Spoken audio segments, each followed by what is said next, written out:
I've got a cocktail waiting for me after this. Oh, that sounds nice. I've got half a tub of Ben and Jerry's ice cream. Nice. What flavour? Yeah. The caramel Sutra one, the one with the big caramel core. Oh, was on offer. Nice. It's the best thing. That sounds really good. I was going to watch it with. I was going to eat it with this film, but then I forgot. But it's fine because it's not really an ice cream film. No, maybe not. As we'll talk about. I think what I ate during this film. Actually, I think I did have some ice cream. I had Ben and Jerry's. It's cookie dough. I hope you feel ashamed of yourself. Yeah. Oh, I had Domino's last night with loads of ice cream. It was great. Yeah. Wow. Yeah. I think we had like peppers and mushrooms and sweet corn and stuff. The ice cream sounds good. Oh. Ha ha ha. Oh. Good one, Michael. Okay. Here comes the music.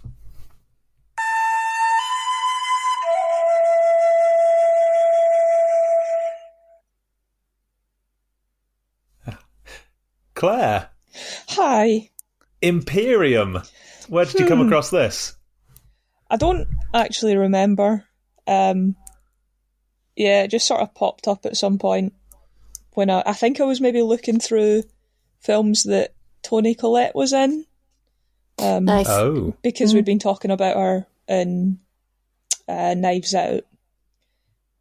And then I think she was also in a different film recently that we watched. Oh, she was in Thomas Crown Affair as well, wasn't she? Was she? So, was she not the lead actor in Thomas Crown Affair? No. No, I've just completely impressed her face upon that actor. Anyway, I was looking at things and then this came up and was available to watch without too much hassle, and also had Daniel Radcliffe in it, which I thought was hilarious because I just can't get over him not being Harry Potter. So I thought we should try watching it. I think I was also vaguely interested because we talked about watching the Black Klansman as well. Oh yeah. And this was kind of related. So there were lots of reasons, but none really. Sorry, that was a very long explanation for something that didn't have a reason. No, that was good. So what did everyone think? I thought it was good. I enjoyed this film. Okay. To start with, I thought I wasn't going to because it started to look like it was going to be a dark, gritty, hard-hitting film that was going to try and make me feel things, and as you know, I don't like that. But it was really good. It was well written, well acted. Didn't realise Daniel Radcliffe was such a good actor. And yeah, it had an interesting story, made me think a lot. Cool. Interesting. What about you guys? Fernando? Well, I thought it was very much like Spencer Confidential, except a little bit darker. In the sense that I did not think that the acting was very good, but the whole film was somehow entertaining. Yeah, I think I'm kind of I'm with you there. I found it quite almost satisfyingly mediocre. Just sort of comforting. It was fine. I nobody hit the feelings button like you said, Michael. Yep. Just there it was. It's no Black Klansman, I'll tell you that. It followed a lot of very similar plot, very similar kind of characters in certain ways, but Black Klansman's so much better. What do you think, Claire? This is interesting. I enjoyed it. I don't think it was exceptional in any way. I don't think it made the serious point I was really trying to. It was just all right to watch. Yeah. it didn't really do much that hasn't been done. I don't know. Well, I feel like I don't know what it was trying to do. I feel like there are lots of films where someone's undercover and they show, oh, there happens to be, white supremacists living normal lives. Look, aren't they just like us? But aren't their beliefs just so extreme, so horrible? And I'm like, well, yes, obviously. But what else is new? What are you doing? What are you showing us? Well, in fairness to the film, I think they were trying to get across that, like, they're the dangerous ones, the ones that you don't realise. Like, the guys with the skinheads and the tattoos marching down the street aren't actually a threat, they're just a bit thick. It's the smart, organised ones that are actually a danger to life. I feel like I just didn't learn anything new, which is fine. Like, no, I just feel like it wasn't. I don't know. The subject matter meant that you wanted to learn something from it or understand something a bit more, I think. But it wasn't like original. There wasn't a huge amount, as you say, that hadn't been said before. It sort of dealing with something as serious as that, you want it to have some sort of impact, and it sort of fell flat because it. Yeah, I think it just fell a bit flat for me. Maybe. But again, I liked it. I thought it was good enough. It was all right. I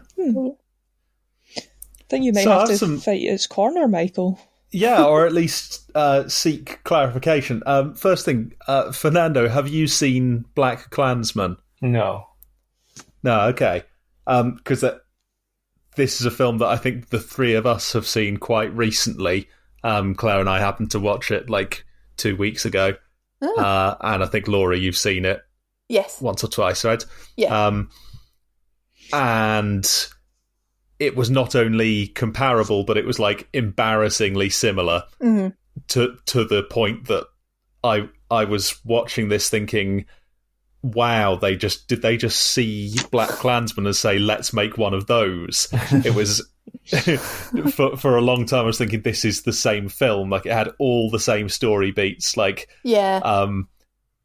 new detective is working on a case, infiltrating somewhere, but he is sort of sympathetic towards the people he's with, and what he really wants to do is get at white supremacists, and so he does that. He goes against the wishes of his superior, but gets in with somebody sort of midway up the chain who wants to help him, and then he infiltrates the people and he meets some thugs, and it's tough, but then he meets their wife who's baked cupcakes and is really sweet and lovely and lives in a suburban house, but also they're all racists, and just loads and loads of scenes where, is he going to get rumbled? Is he not? And he nearly gets rumbled, but he pulls out some great explanation at the last second.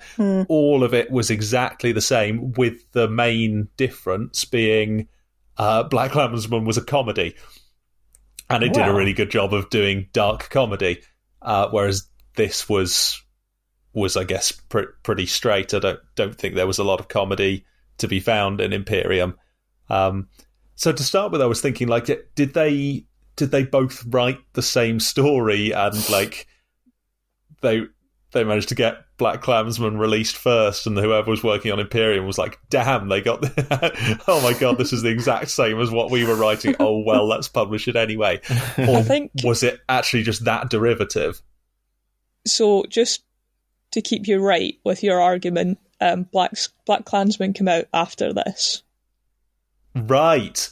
Oh, in which case... Yeah, so one way or another. So this was something I was going to ask. So I was going to say, Laura, you're saying Black Klansman was much better, and you're saying Imperium is not doing anything that hasn't been done before. And I was going to say, are you just saying that because Black Klansman came out first? But that's not even the case. Do you think Black Klansman had some originality, some original twist on this that made it better? Well, I think the twist is is in the name. I mean, it's just so interesting that's the extra layer that you're like, the dynamics are so different now. Okay. I don't know, there's an added layer of like risk and subterfuge and intrigue, and it's just for more Fernando's entertaining. benefit, and maybe for the listeners' benefit, it's about a black detective who gets in via the phone, right? Yeah. Yeah, so they don't realise that he's black, even though he's in the white supremacist They send organisation. the lovely Adam Driver in person, and the Black Klansman sort of talks him through it and stuff like that. So yeah, it's really interesting having these two people, I think. I think that always bothered me about the Black Klansman, that he, like, after that first phone call, when you have to send in someone else, there was no reason for him to be getting the phone calls anymore. Yeah, I thought that. It would have been much simpler to just have one person infiltrating, much less risk.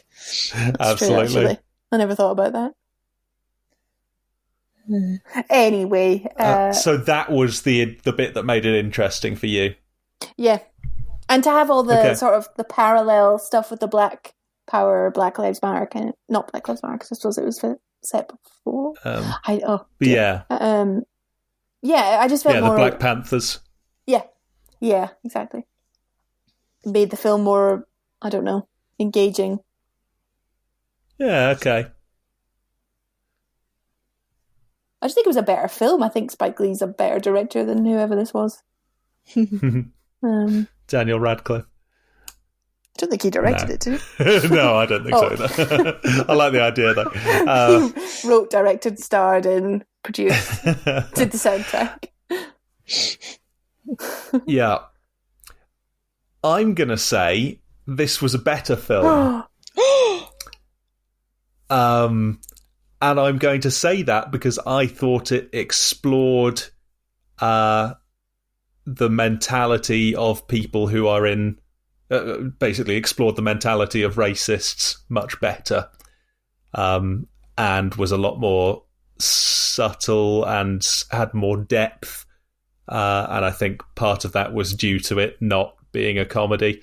And I was surprised to find that I was finding it a lot more engaging for that reason. Wow, I would have said that everything about this film was ham-fisted and shallow. Oh, That's wow. so interesting. Oh. I don't know where we go from here. Yeah, someone else. Claire, which of us are you more inclined to agree with? I just don't know.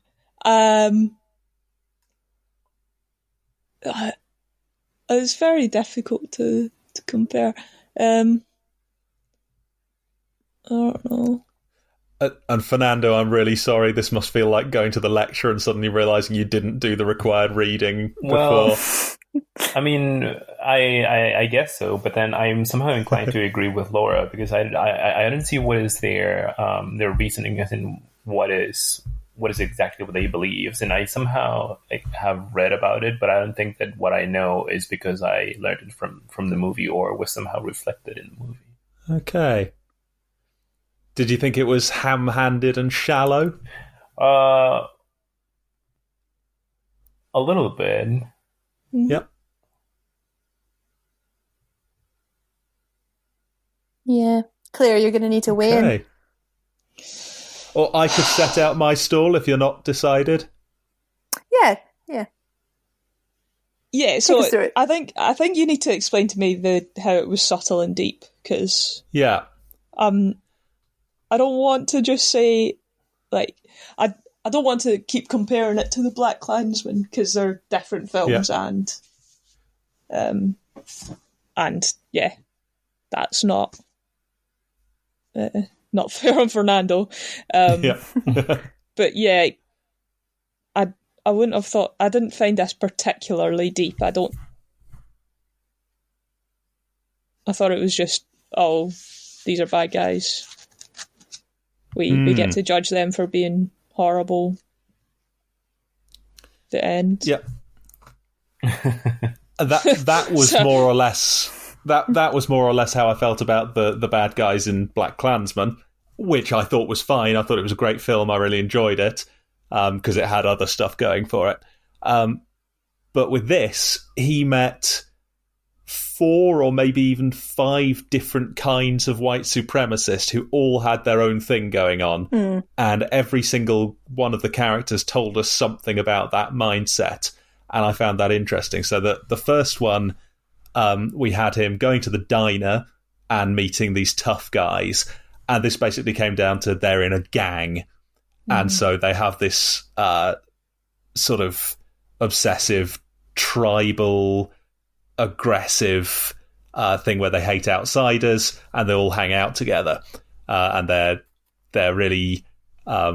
they dislike him to begin with because they just naturally distrust people. So that's the one kind. Next, we have the kid, the guy who was bullied at school and who is only involved in this at all because it makes him feel safe because he's got someone that he sees as strong, someone with a clear conviction about something, and it's a group that he can be a part of. So that's the second option. Third, we had he meets the radio DJ, who doesn't believe any of it at all, as it turns out. He's just doing it to make money, to get people to listen to this stuff, because he knows that outrage gets clicks and gets and earns him money.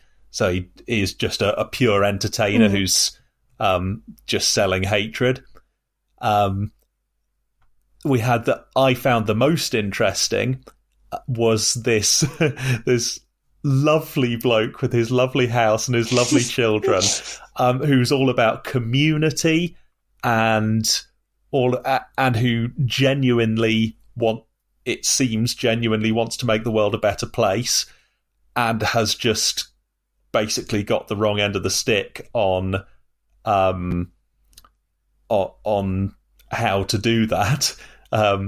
He just believes that so many of the problems in the world are caused by inferior races, and he even goes into explaining how he has come to that point of view.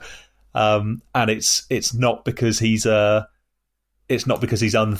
and it's not because he's a sort of natural hater. It's just because he's misinformed and he's got things all the wrong way round. And finally, we've got the obsessive military guy who distrusts the government and thinks idolizes the Third Reich and Adolf Hitler, and pretty much seems to have come at it from just a military point of view.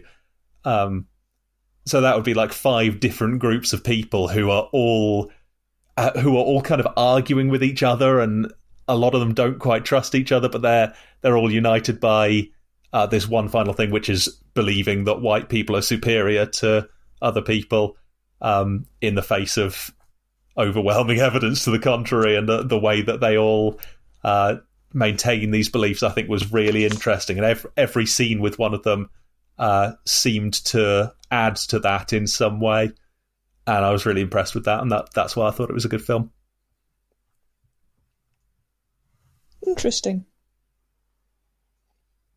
Yeah, that makes sense. It did cover a lot of interesting bases.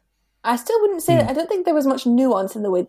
I don't know. I need to go back and think about it again. But stuff like the guy listening to that music, and it was a Jewish Jewish conductor, and he was so taken with this performance. He was so sensitive to it, and yet he still hated the person that had created that, or believed that the person who created that was inferior. And just seeing the way that he would still not reject his point of view, even when, by his own admission, this guy has created something beautiful. Stuff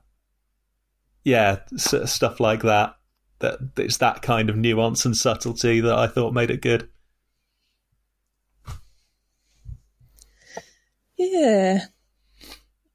Yeah, there might have been more to it than bad guy, but I don't know. I don't know if we're just being taken in.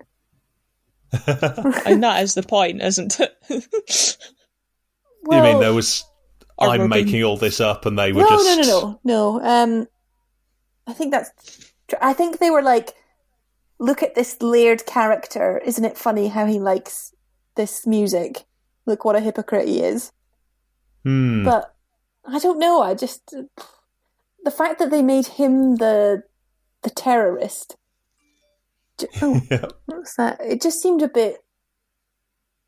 They're like, gotcha!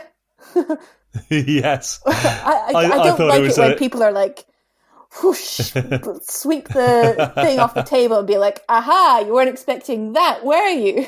I was like, well, no, I guess not.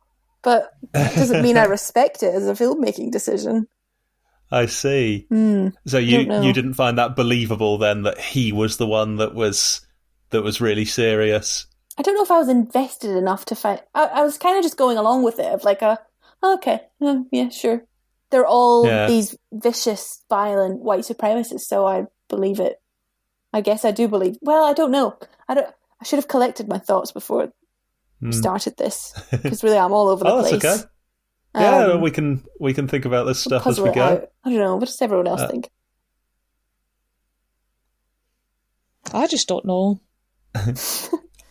I was impressed because they weren't just vicious, violent white supremacists, and it really brought the point home that no one is born just being... no one's born hating people who aren't white. Every single one of them has got there somewhere. Every single one of them has some story that has brought them to have these beliefs, and I think that's a scary thing, but also a hopeful thing. I like villains that are not monsters. Villains that... Well, I like my villains to be clear cut. Yeah, okay. Mondego. Exactly. I know where I am with Mondego. I know where I am with the British guy from Lagan. You but hate the hand, racist. Well, yeah, I did. To be honest, I still didn't think there was that much to them. You know, if they didn't really humanize them, apart from saying, "Oh, look at him, he likes classical music and he loves his kids." But underneath, he was still just a monster. But I guess Really? as you're right, the message of the film was very much that he's been shaped that way. They all have. They're all misinformed. They're all wrong. They're all just... But I still just see them as like, I can't empathize with them. Right. I guess I'm just stuck in my ground where I'm like, I just cannot extend my empathy that far when they are so violent. Even if it's not like physical violence, it's just such an abhorrent... I just find them so repulsive and abhorrent that I can't even... And I didn't really understand Daniel Radcliffe's... that the point that the film was trying to make about the fact that he did see them as, I don't know, human beings, which I suppose that they are, but it's very difficult to take racists as... And that's what made it challenging as well, because they made us think of these awful people as, or at least these people with awful views, as humans. I think this is where it fell down for me, though, because I didn't ever see them as full... I didn't really ever get there. You know, I never liked the family man. I never thought he was a good pair. I never thought he was that...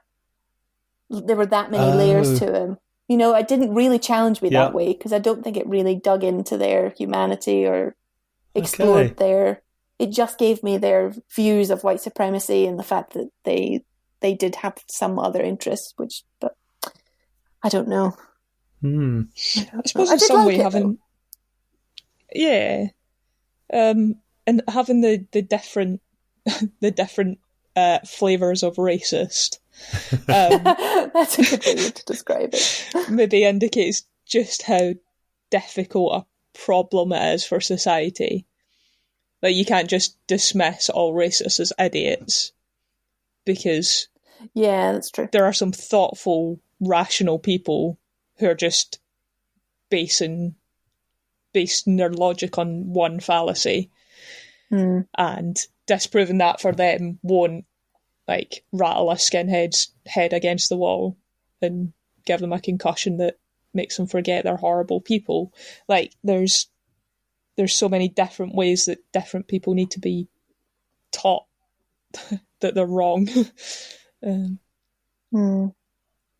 Rather than just this idea of like the KKK or the fascists, white power fascists or anything like that. So maybe if it didn't do it subtly, maybe it did do that at least. Well, I mean, it still probably there were. Yeah. So sorry. I think it did. Yeah, you're right. It did do that, but I can see why you found it subtle. I'm not saying it's. Well, I guess I do disagree, but that's fine that you say that.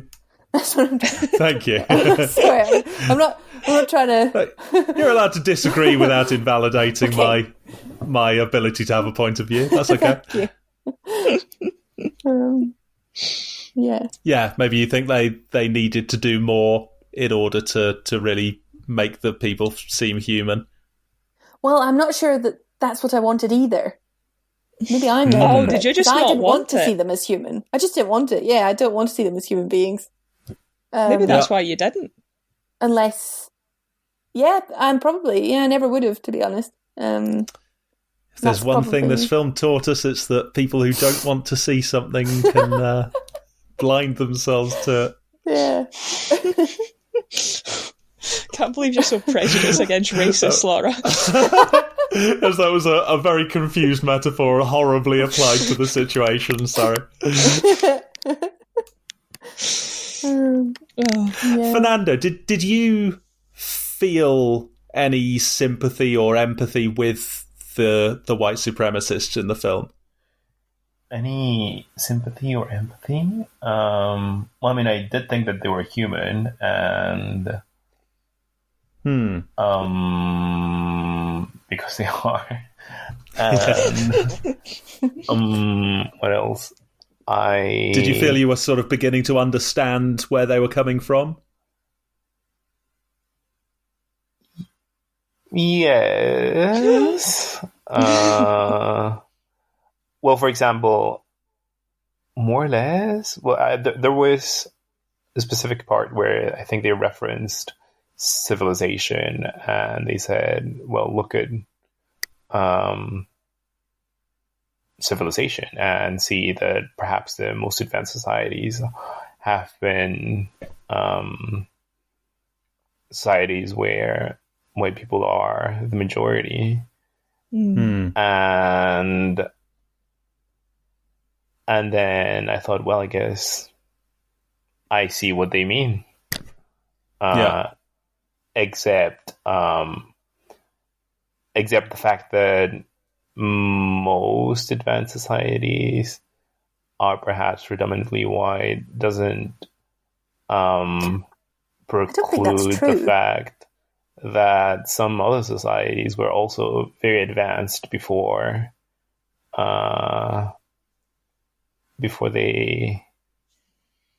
they stopped existing.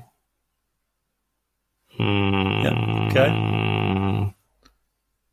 I don't know. I guess that I somehow could see what they were thinking.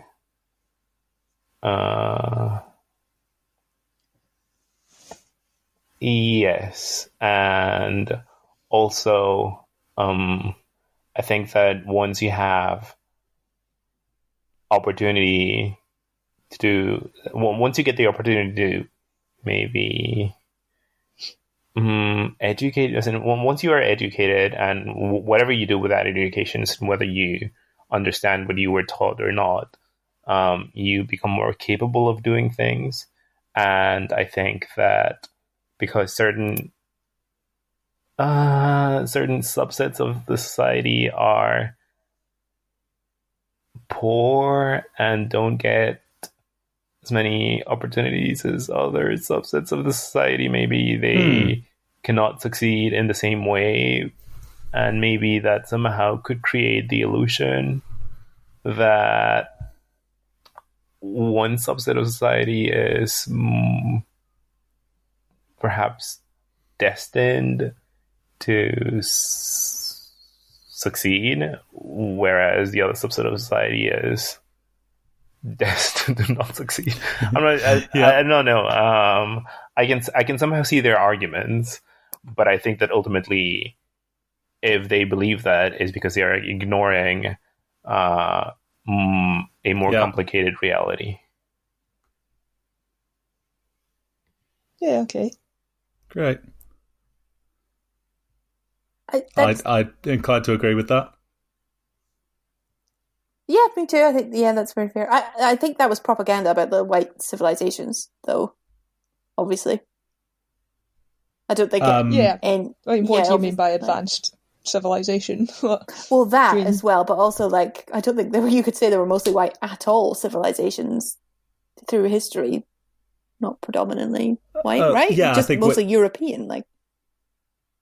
Yeah, we're talking about sort of the last 500 years since Europe became sort of the dominant part of the world and ended up conquering the world. And so the most advanced societies were the ones that have existed since then, up to the last 50 years or so, where sort of that's been slightly less the case.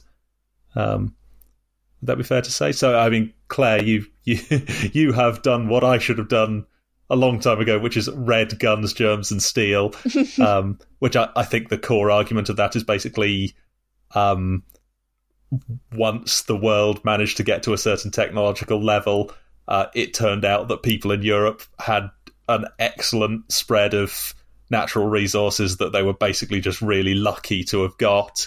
And therefore ended up conquering the world with it. And if there happened to have been horses in South America or like pigs in Australia, then things could have been very different, and white people would not have ended up becoming the privileged group that they did end up being.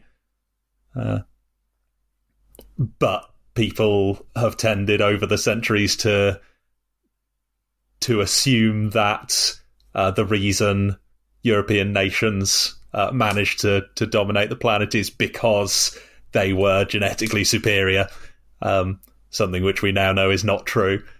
But yeah, I guess with a rich history of people reckoning that, we can see where the people in this film were coming from. Does that make sense? Yeah, that makes sense. Yes. Yeah, I think most recently, white Europeans have been the conquerors of other places and peoples. So anyone who doesn't look back beyond, very recent history could convince himself that is a genetic superiority, even though the genetics show that, it's got the differences between Europeans are far greater than the differences overall between like Europeans and Africans. So it's just so wrong, like in so many ways. I don't even know where to start.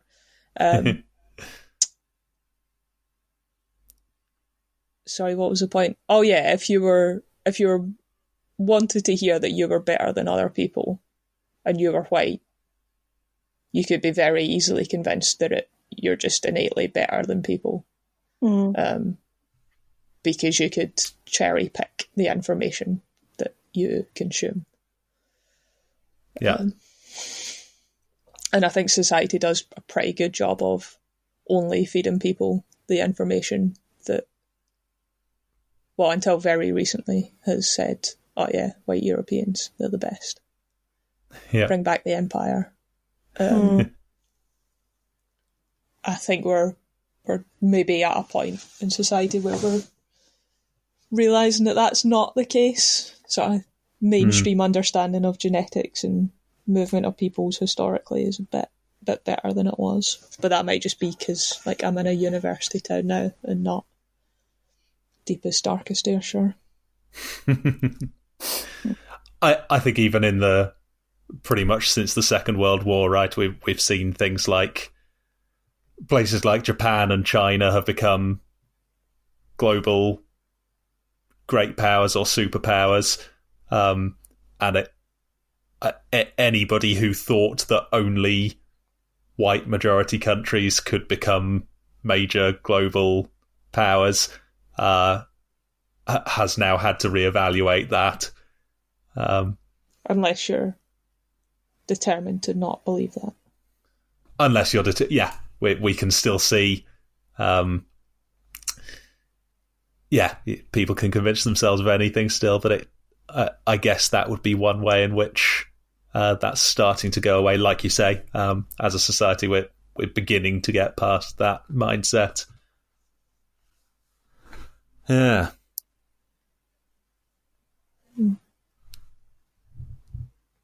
So yeah, okay. I thought all the people in the film, you could see where their ideas were coming from, and I found that engaging.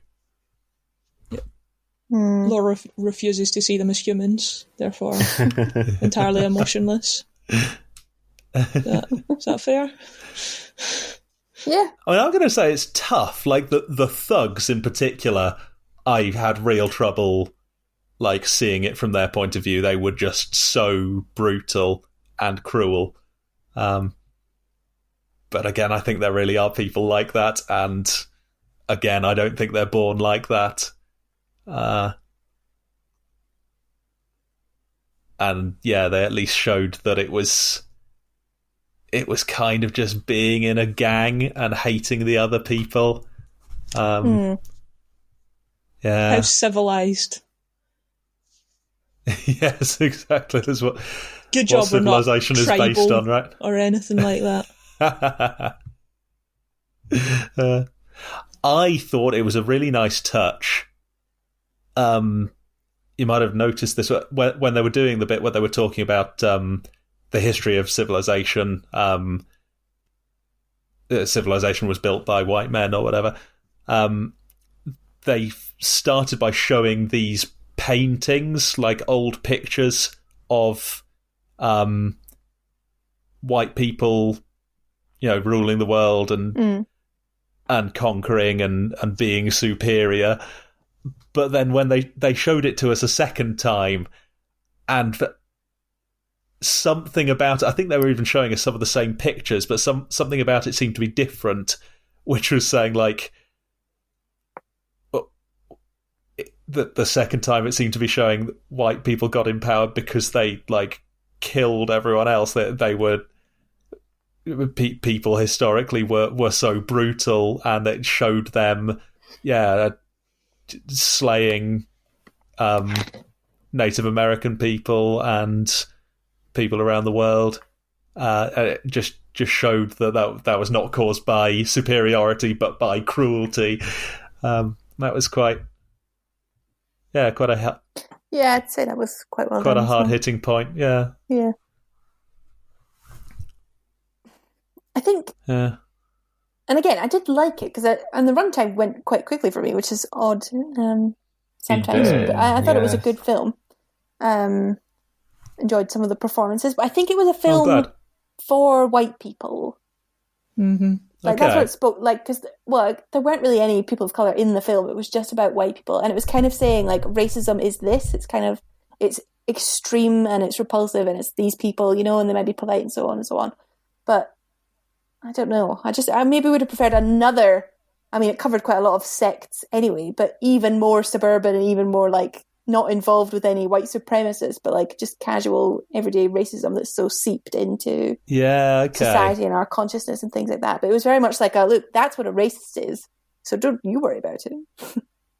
Yes, it was doing the extremists, wasn't it? Yeah, but very much not so. Anything else. Which I guess is fine because that's what it is. That was the point of the film. But like, it might have been easy to introduce that in like the FBI having someone mistreated in that environment and maybe that environment changing as a result of what he's gone through. Or even if they had, what would have been good if they'd had someone like a white passerby while they're abusing that interracial couple to show like just the tolerance of this hatred and things like that, which is very much still present and alive in society and things like that. So I just thought it could have been, I don't know, it kind of like was assuaging white everyday white guilt by being like, this is what racism is. Maybe I'm wrong, I don't. But Okay. That's worth a thought. yeah, it reminded me a bit of... Has anyone ever seen Mississippi Burning? No. Or A Time to Kill? Sorry. No. Well, they're both kind of films about, like, white supremacy and justice. And I really liked them when I was a child, but now watching them back more recently, they're very much aimed at, like, a white audience, and they're very much like... They just show extreme racism. I think it's a bit of a trope when you're looking at, like, films that deal with racism, is to have the racism be so obvious, so in your face.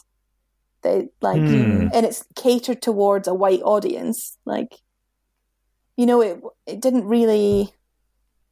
It's kind of like about white characters doing this kind of justice, like the white heroes saving the day again, which I think is another form of, I don't know, racism. Yeah, okay. Okay.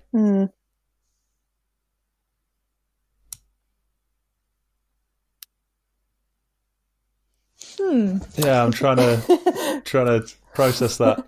Yeah, I don't know. Yeah, it worries me that I didn't even think about that. No, I mean, why would you?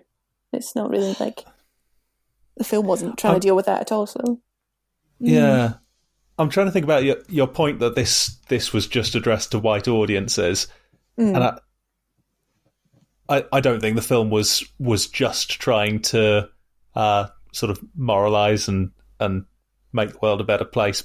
But if it were, then I suppose the people who need to learn how bad racism is would be white audiences, right? Yeah.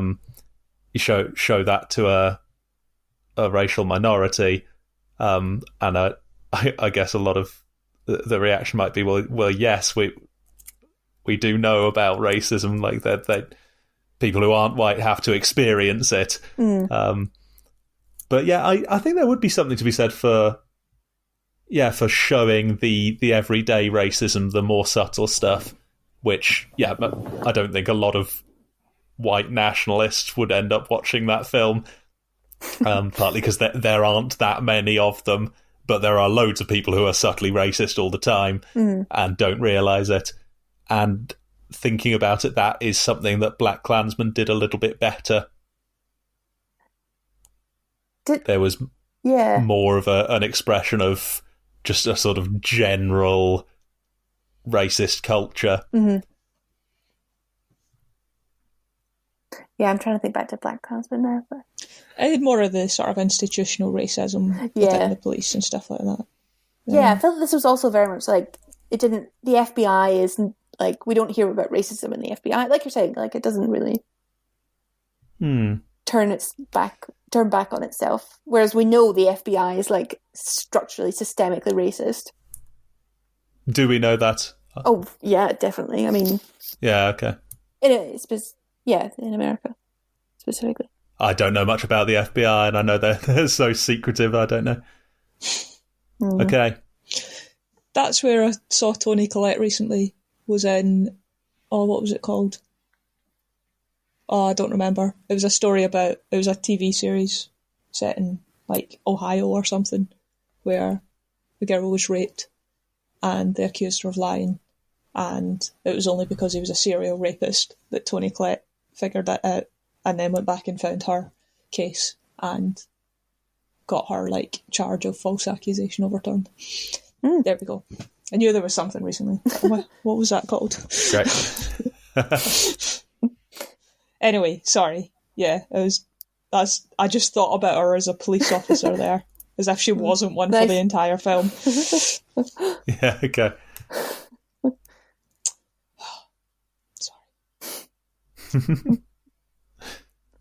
Sorry. But yeah, as I say, I don't think it was, like, hugely problematic. I think it was fine. I enjoyed it. Okay. I think it did a good job with what it was trying to do. I just wasn't sure it was ambitious enough. Yeah, that's fair. When there's when it could have been better, it's there. We're here to explain how they could have done it better, aren't we? Because I'm sure the director's listening. Well, I would think so. It was called Unbelievable. Just in case anyone wants to watch that TV series. It was very good. Okay. Yes, Laura? Can we talk about Harry Potter, please? Yes. Absolutely. Oh, we're talking he's about come on another since film. Harry Potter. So this is just like when they used the polyjuice potion to infiltrate the Ministry, right? When it was being run by Death Eaters. Oh my god, yeah. It was. What do you have to say about Harry Potter? Well, I was just going to talk about Daniel Radcliffe, to be honest. I only know him as Harry Potter. Can we talk about how little he is? He's so short. Yes. Which also worked quite well with his character being the sort of shy introvert that got bullied at school and stuff. That Tall sort of people can measures be up. introverts. Yeah, it fits less well though, right? I bet there's a massive correlation between height and introversion. Have you not heard of little man syndrome? Exactly. What? Or wait, no, is that the opposite? Little men. Yeah, I think so. Yeah, they tried, but I guess same idea where they're always trying to make up for it, and they have a thing about it and low self-esteem because of it.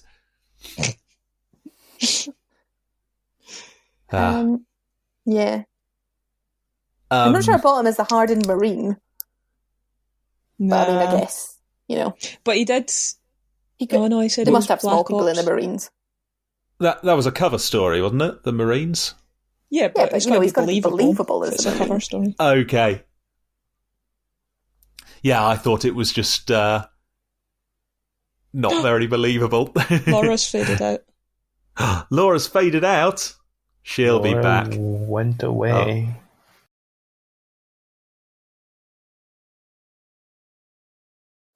We're in luck. Right. What the hell were we talking about? I was trying to talk about Harry Potter. Harry Potter. Mr. Daniel isn't Radcliffe, it a what shame did you that say? Daniel Radcliffe can't get past being Harry Potter? And every time I see him, I think, that's Harry Potter. But I have to say, this was the first time I've seen him in something else where I didn't constantly think, this is Harry Potter. Yes. I think the skinhead helped. Mm-hmm. Yes. And the American accent. Oh, I know. When it came on, I was like, oh, an American accent, is it, Dan? Oh, well. I was hoping he'd do a Knives Out style Southern drawl. Oh, that would have made this film so much better. It should have been set in Alabama, shouldn't it? Yeah. That's what it needed. I'd have watched that. I bet it was, but he couldn't do it. Oh, maybe.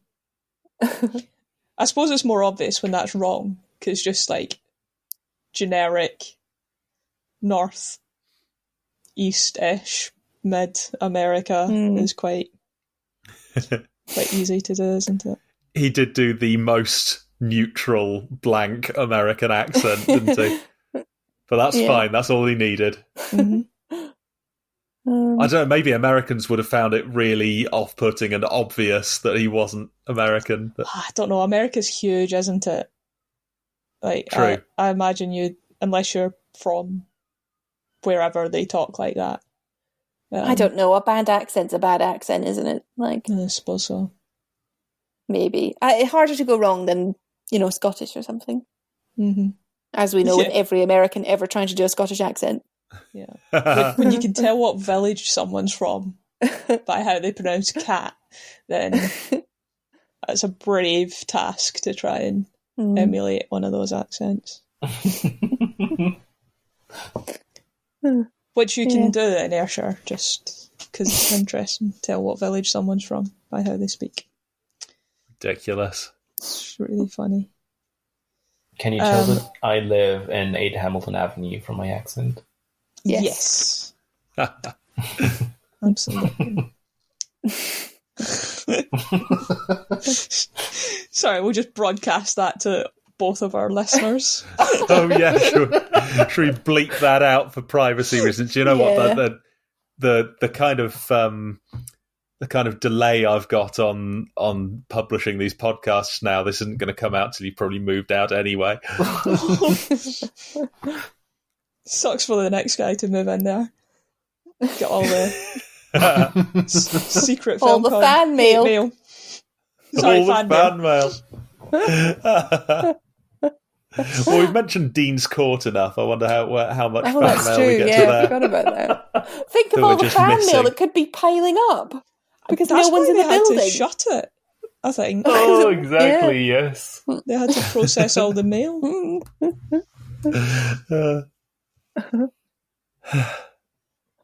But yeah, Daniel Radcliffe, he's come on a bit. He's not a bad actor, you know. That's what I think. Yeah, he's all He right. did well. Yeah, I believed And him. I was never that impressed by him in Harry Potter. I thought he was. God, he was always thought he was god-awful in quite Harry bad. Potter. Yeah.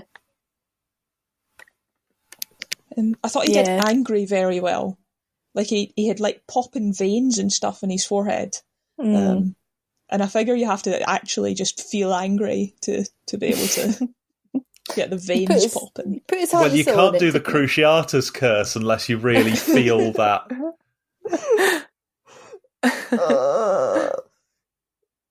Yeah. Fernando, do you like Harry Potter? No. Oh, well. Have you seen the films? I have seen all of the films. My favorite is the 7th one. There are 8 of them, but the 7th one is the best. That's reasonable. Well, not that it's way. the best, but it's better than number 7, part 2. No, wait, yeah. Number 8. I mean, they're all really bad, but... Yeah. The number 7's the not one the best films. where they're just like in a tent and then they move to a different woods and then they're in a tent there. Subtlety, Yeah. Claire. Subtlety. It's incremental. Oh no. Give me Wingardium Leviosa any day. Wingardium I think 1 and 2 are the Leviosa! 1 and 2 are the best, but they ruined the series anyway with their terrible decisions. Yes. Yeah. There And wasn't then much J.K. to ruin Rowling. anyway. Well, Whoa. Whoa. Boy. No. Well, when we start Secret Book Club, we're definitely not starting with Harry Potter. I think Fernando needs to learn a thing or two. I think we definitely are. Do you know, I could read those just again and again and again and never get bored of them. I love them so much. me too. They've been a bit tainted now, though. By Jake, I need J.K. Rowling to just shut up and get off the internet. Do you not enjoy the transphobia? She's long gone, isn't she? She's just gone over the edge now, and I can't. It's just the books. We've got the books already. We've already paid for them. It's too late know. now. She's already a billionaire. I can see her in the books, though. That's what's frustrating. Oh, wow. Oh. Ugh. I don't. Yeah. Anyway, we can talk about this later, I suppose. We should. Yes. Can we talk in the about book club. the cool chemistry? What? Did anyone get excited about them talking about chemistry No. during the film? Oh, all the chemicals they were mixing together at the end. Yeah. No, just me. How I liked it when he legitimate kicked was over that? a can. Yeah. Mm. And it was like, it's spilled everywhere. Oh, get your suits on, everyone! Stop what you're doing! Come on, this is a disaster. And everyone was just like, oh god! I thought that was quite a good move. In I fairness, like if that was radioactive cesium, I'd be jumping in an iron suit pretty sharpish. That was good. Thinking on his feet. Yeah. Anyway, sorry, you were saying about the no, TATP. chemicals. Solid chemistry. I've got a little chemical structure drawn here, just to jog my memory. That was Right. There was an incident in, I think it was Nottingham Uni a couple of years ago, where someone accidentally made litres of TATP, and they had to evacuate the whole campus. Oh my god. Because it's crazy explosive. Wow. Yeah. Yeah, I wouldn't fancy handling it. That makes his... Because I thought it was so obvious in the film when, he was acting really obviously, but when he wouldn't let them test it. And I was like, God, that's got to be a red flag for them. But if it is genuinely really explosive and the guy was going to set fire to it, then that makes sense. Yeah, it's scary explosive. Yeah. Why you would need it as a medical supplier, I don't know. I think that was the stretch that was a bit much for me. Yeah. Sometimes you got to blow stuff up to cure cancer. That's not true. We should just inject TATP directly into people. That's basically what Trump was suggesting. Drink it, yeah. Just really strong oxidizing agents. Was the chemistry in the film legitimate then? Yeah, mostly. Yeah. They didn't Great. really go into much, but yeah. Good. Better explosive than ammonium nitrate. Great. Because a lot of films, it's completely laughable when they try and do chemistry, right? Mm. Yeah. No, that's Great. fine.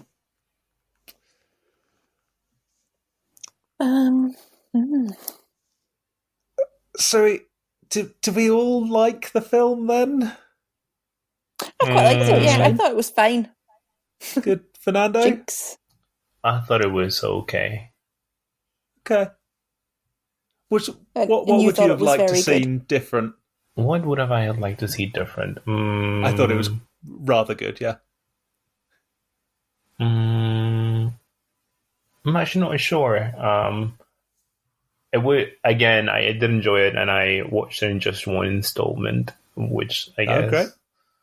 tells something. Wow. That's praise indeed. Maybe I was just not that interested in the topic. Yeah. It's fair. But when you said that there was something to be learned by only a certain, I guess, subset of the people, I think that I think that racism can be, there's not just one way of racism, and there are several ways in which a person can be racist.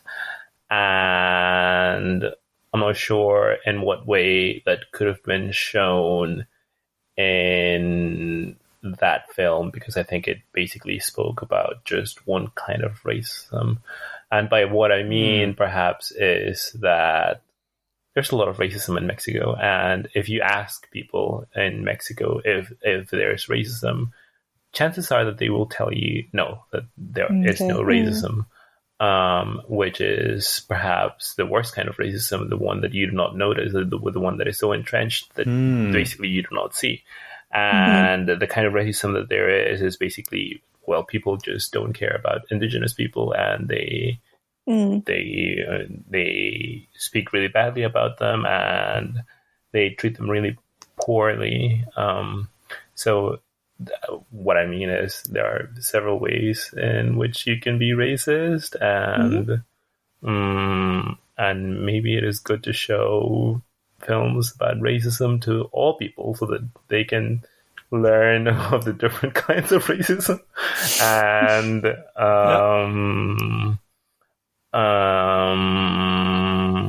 yes, I'm not sure if I have something else to say, but what I mean is this film not only needs to be shown to a subset of the societies, and it needs to be perhaps shown to everyone. Okay. Right. Cool. Well, that's some praise at least. This film needs to be shown to everyone. I think it needs some alterations, and then perhaps I'd agree. Okay. But yeah. You think it could do more harm than good to some people? I think, kind of like I was saying before, I don't think it's a bad film. I don't think it does anything terribly wrong. But I guess, like I was saying earlier, kind of just, if it doesn't make me feel uncomfortable as a white person, then I don't think it's doing its job with regards to racism. You know, I didn't find this I found it uncomfortable to watch. I didn't find me feeling uncomfortable, which means that it was comforting me in a way by me being like, well, I'm not racist. Does that make sense? It wasn't challenging your prejudices. Exactly. It's not challenging me at all. It's like, it's a film by, I assume, I should really look this up before I start talking about it, but like by white people, about white people, for white people. Okay. Just as America intended. Do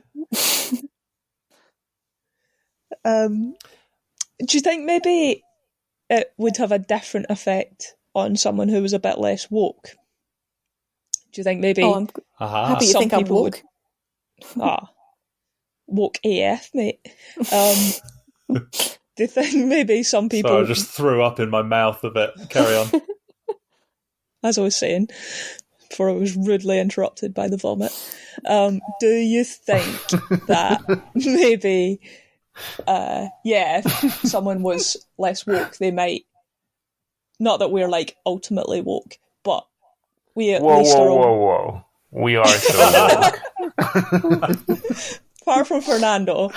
No, we are all super woke. we're at least aware of our own prejudices. Well, how would we know? To some extent. Why? That's good. Yeah. To some extent, I'll accept that. To some extent. Okay.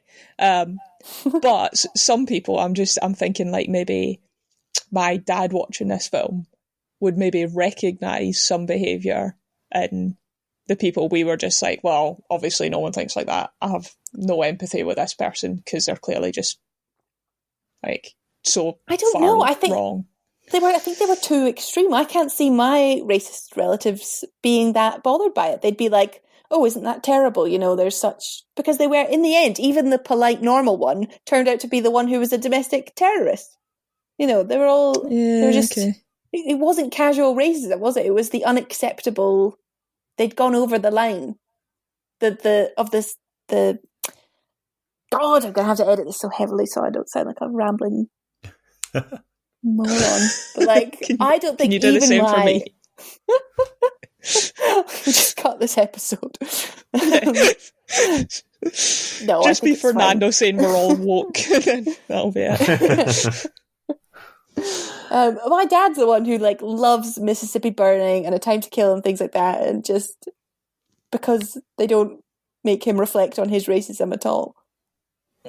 Okay. Maybe not. Maybe I might be wrong. I don't. I think there's something in that. More. But you know what the main thing I'd change about this film is? I hate characters that chew gum all the time. She did chew gum all the time. All the time. I hate the noise. I don't like it when it's a trait. Like, people take it as like let's add something to this character. What can we make them do? Make them chew gum. Give her a thing. Oh, yeah. No, she was a smoker, wasn't she? She was just chewing gum when she couldn't smoke. Yes, but that's still like... She was flawed. She had an addiction that she had to control. Oh, was it nicotine gum? I think she says at the start chew gum. Okay. You can just chew gum anyway if you to give you something to distract yourself. Wow. Can you do mathematics instead to give you something to distract you? I think so. Works for some people. But I don't think you can get that on the NHS. But yeah, it's not very pleasant to look at. I don't think. Yeah. I did find I liked her a lot more as the film went on. Mm-hmm. To start with, I thought, like, who is this? Is she meant to be unbearably cool? And as I say, when I was still quite cynical about the film in the first few minutes, like, oh, she's gonna chew gum and grin devilishly and walk out of the room without saying anything. Oh, I'm supposed to think she's so cool, but no, she was good. Can we acknowledge the wise, powerful female mentor of a young male that didn't have any weird sexual innuendo or anything? It was just, here's a character. That's true. Yeah. Just powerful female. The ultimate is when you don't even notice it because it's just done so well. That's really good. Yeah. That was good. I enjoyed. Yeah. I did also think there was some romantic tension though. No you? way. Oh my god, I didn't pick up on that at all. Nah. Oh well. No, not at all. It definitely wasn't explicit, but I thought he maybe fancied her a bit or something. Nah, I think there was a definite fondness. That's good. I think he admired and hated her. Okay. But I don't think he fancied her. God, maybe that was just me. Wait, you fancied her? So fancied him. Now, when was the last time that you got a bottle of neat spirits and just passed it around, just shared it with someone? Have a swig there, pass it back, swig there. That's a wonderful thing to do, and I think that really rubbed in their camaraderie there in the car, swigging their liquor together. I think that's where I took issue with it. Yeah, I was distracted. I was like, "Yeah, who's going to drive home? Are they going to drive home?" Yeah, I did think that. I wasn't sure if it was just because she's got like this perfect suburban life, and so they were like sitting outside her house or something. But yeah, even still, they need to get home. Well, they couldn't be seen together at all, could they? Yeah. Yeah. Yeah, so I thought maybe they were in the car, not because they were driving the car, but just because it was somewhere secret that they could meet and get drunk. Maybe. Don't know. Yeah. Was there any symbolism? Probably. We always try. I have a nomination for symbolism. Which was when Harry was deciding whether to take the assignment or not. We saw how I feel like the head shaving scene was a transition scene. That was symbolic of him accepting his, like, becoming part of the undercover movement because it's the right thing to do, rather than saying no to it because that would advance his career faster.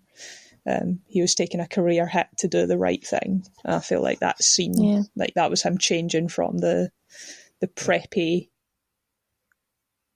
doing the thing to impress the boss, to just utilitarian, get the job done. This is the right thing to do. Yeah, nice. It's pretty good symbolism. Yeah. What the hell is he going to do about that tattoo? Yeah. Well, that's a real sacrifice. With a covering on it at the end. I think he gets it burned off. Okay. I think when he comes back to the FBI, he's got like some cotton wool on it. Right.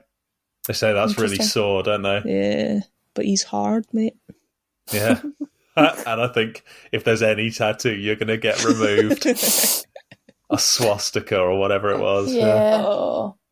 Who ices cupcakes with swastikas? It was so sweet. That was a fun bit. I think it had this sort of like little dashes of absurdity that kind of actually did make it a bit more intriguing and interesting. The cupcakes was one thing, and like planning a kids' event for Hitler's birthday was another thing, which was just like a good touch.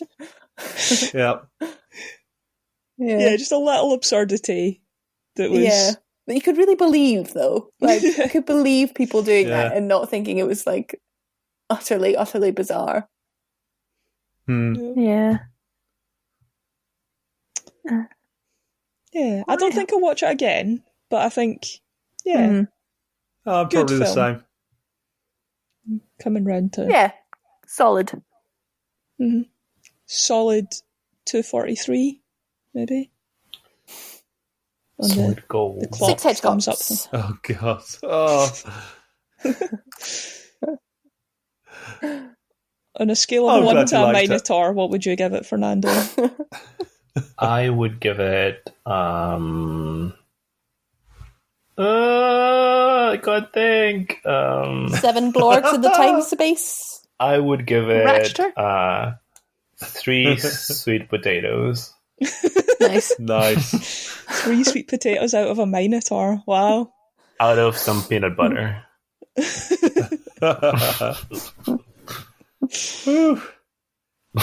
Well, good I have nothing left to add after that.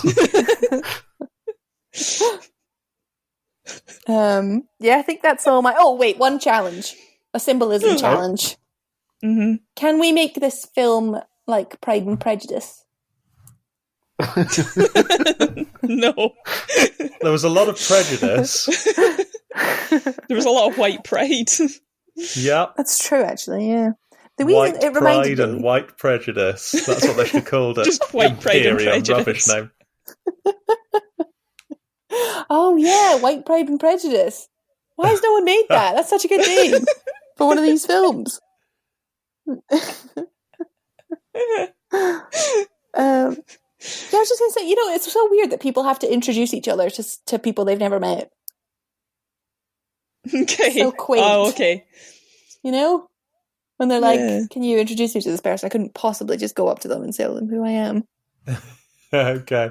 Bloody Pride Can and you Prejudice. introduce me to Dallas, Texas, or whatever his name was?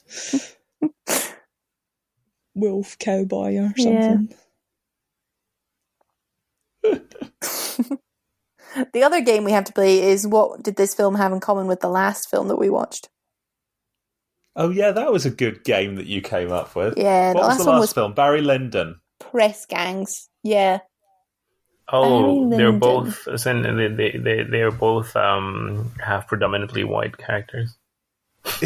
Yes, that is the link. Okay. I think we're done with that game, Laura. Oh, that's a shame. It would just be that every time. We need to diversify our films. Well, you'll get your pick soon. I know what I'm picking, and it's not going to help the situation whatsoever. Okay, picking Lord of the Rings. Some of the characters are green.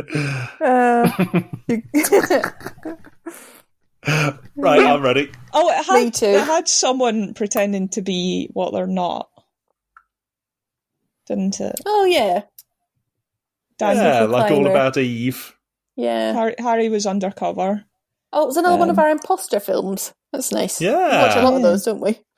Yeah, I love an unusually high amount. Yeah. Suspicious. Yeah. Which one of you keeps picking them? Yeah, imposters. That's the link, as well as predominantly white cast. Wigs? No one wore any wigs. No, you're right. This game doesn't work. I think it's a good game. We should keep doing it. Yeah. Horses? No. I also think that's probably enough for now. Sheep-drawn carriages? No. Okay. Damn it. Nazis? No. Children's birthday party. Done it. Yes! Yeah, nailed it. Well done. Yes. Wait, was it the children's birthday? No, but gathering with children. Okay. Damn. Okay, that's a wrap. Once a wrap.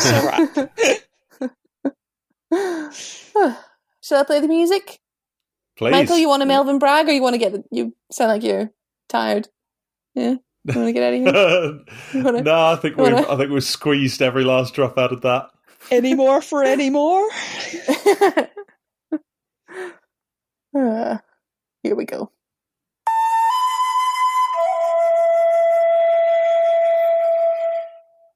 Oh. Apologies.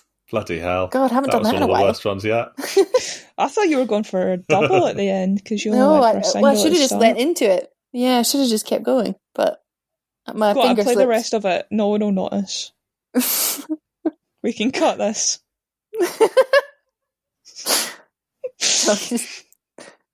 I'll cut it. I'll edit it in later. Oh, this is going to be an edit-heavy episode. Oh God, when you cut it down to just worthy content, it's going to be like 2 sentences. I thought that was a really good episode. I thought we talked about a lot of interesting stuff there. Yeah, so did I, actually. I enjoyed that. Some of it was something to do with the film. Yeah.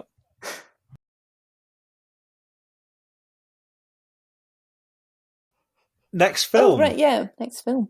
Fernando. It's just Fernando, isn't it? Fernando. Whoa. I think you're up next. I think that unlike every other time, I now have a film. Whoa. It is called, well, I mean, if you've not seen it, it's called Dark Waters from 2019. Oh. Never heard of it. I think I've heard of that. I think Kira was talking Dark about it. Waters. Never seen it though.